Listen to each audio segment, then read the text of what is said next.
Hey guys, it's Jamie here, and today I want to take you through the Hinge journal, which is one of my favourite ways to make a journal because it involves no sewing, no punching holes.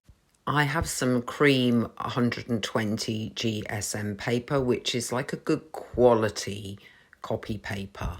It isn't cardstock, although you will need 2 pieces of cardstock for the front and back covers. As you can see on the video, I'm simply folding my pieces in half. You continue to do this until you have enough pages for the journal that you would like to make. I have also folded in half 2 pieces of light cardstock for the front and back covers. Using my scoreboard and having pasted a piece of paper horizontally across it, I'm scoring 1 centimetre lines across the whole page. That's about 1/2 inch for those of you on imperial measurements. And now I'm cutting that paper into strips so that the score mark is halfway between the length of strip.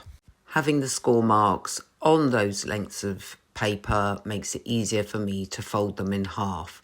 These will become our hinges for the Hinge journal.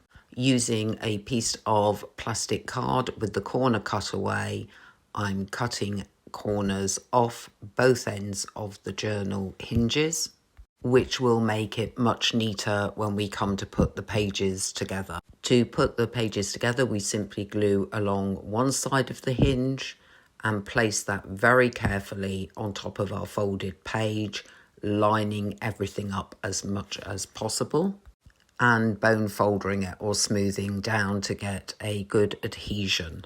Now we apply glue to the remaining part of the hinge and place our next folded page on top, again lining everything up as carefully as possible before putting it into place and sealing everything down. This is how you continue to join your pages together, including your front and back covers, which are of a slightly heavier weight cardstock.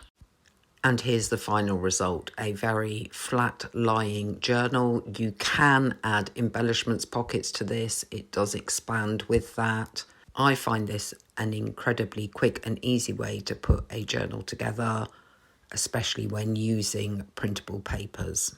I hope you enjoyed that very short tutorial, and I will see you next time.